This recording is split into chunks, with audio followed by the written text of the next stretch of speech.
चारधाम यात्रा उत्तराखंड में पर्यटन की रीढ़ मानी जाती है। प्रदेश की अर्थव्यवस्था में इसकी बड़ी हिस्सेदारी है। लेकिन सड़क मार्ग से सफर के दौरान यात्रियों को कई तरीके की दिक्कतों का सामना करना पड़ता है। खासतौर से बारिश के मौसम, भूस्खलन, पहाड़ों से पत्थर टूटकर गिरने की वजह से यात्रियों पर जान और माल का जो खतरा है वो लगातार बना रहता है।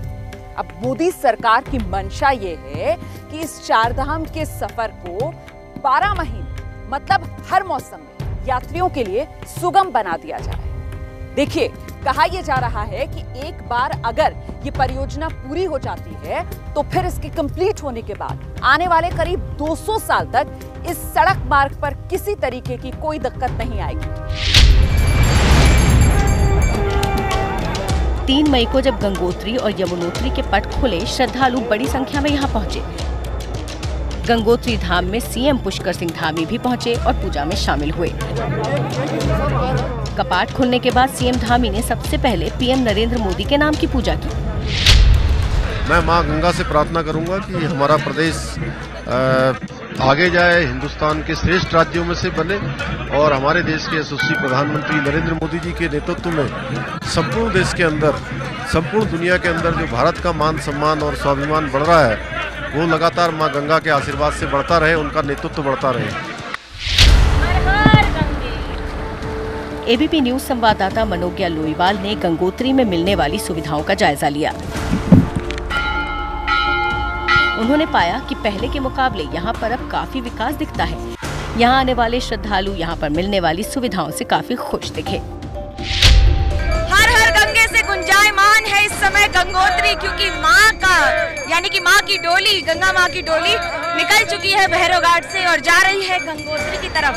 इसकी खासियत यह है कि वर्ष में एक बार जब माँ अपने मायके से लौटती है तब इसी तरह से सजावट के साथ लौटती है।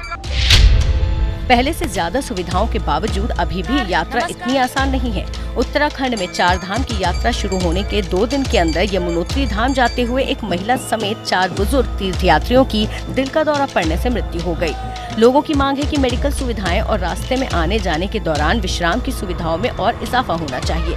उम्मीद की जा रही है कि चारधाम रोड का निर्माण जब पूरा हो जाएगा तो सुविधाओं में और इजाफा किया जाएगा। चारधाम प्रोजेक्ट के तहत कुल 889 किलोमीटर सड़क का निर्माण किया जाना है, जिसका बजट करीब 12,000 करोड़ रुपए रखा गया है। इसमें हाईवे को चौड़ा कर चारों धामों, यमुनोत्री जाने वाले NH94, गंगोत्री जाने वाले NH 108, केदारनाथ जाने वाले NH 109 और बद्रीनाथ जाने वाले NH 58 को आपस में जोड़ा जाता है। इस परियोजना को 53 छोटे छोटे हिस्सों में बांटा गया है, जिसकी जिम्मेदारी अलग अलग एजेंसियां संभाल रही हैं। इस प्रोजेक्ट के तहत 12 बाईपास, 15 फ्लाईओवर्स, 107 छोटे पुल और 3,889 कल्वेटर्स का निर्माण होना है। दिसंबर 2021 तक की रिपोर्ट्स के मुताबिक फिलहाल 647 किलोमीटर की सड़क पर काम चल रहा है, जिसमें से 565 किलोमीटर क्षेत्र में चौड़ीकरण का काम हो चुका है, जबकि 526 किलोमीटर क्षेत्र में पेंटिंग का काम भी लगभग पूरा हो चुका है। कौन कहता है कि आसमान में सुराख नहीं हो सकता, एक पत्थर तो तबीयत से उछालो यारो।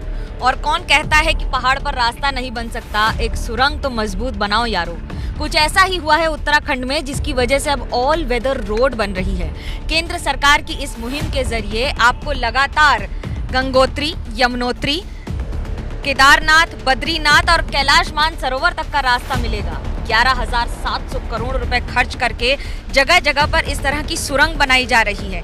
करीब 53 सिविल वर्क जारी हैं कई जगहों पर और ये चारधाम नेशनल हाईवे जो 900 किलोमीटर लंबा होगा, उसमें जगह जगह पर आपको इस तरह की सुरंग से गुजरना होगा। पिछले कुछ वर्षों में उत्तराखंड की तस्वीर काफी बदल गई है। जैसे कि इस तरह की सुरंग, ऐसी करीब 61 सुरंग बनाई जा रही है केदारनाथ और बद्रीनाथ के रास्ते पर और करीब 21 रेलवे स्टेशन बनाए जा रहे हैं। ये सुरंग जमीन के नीचे नहीं बल्कि रास्ते के ऊपर है और गाड़ी वहां से घुसकर इस सुरंग से यहाँ से निकल जाती है।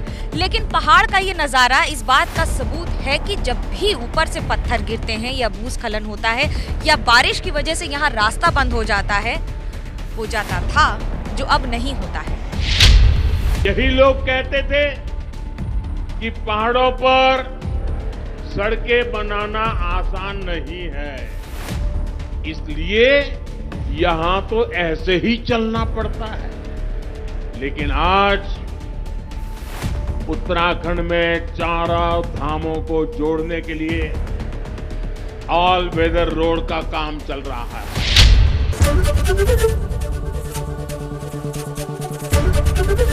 एबीपी न्यूज आपको रखे आगे।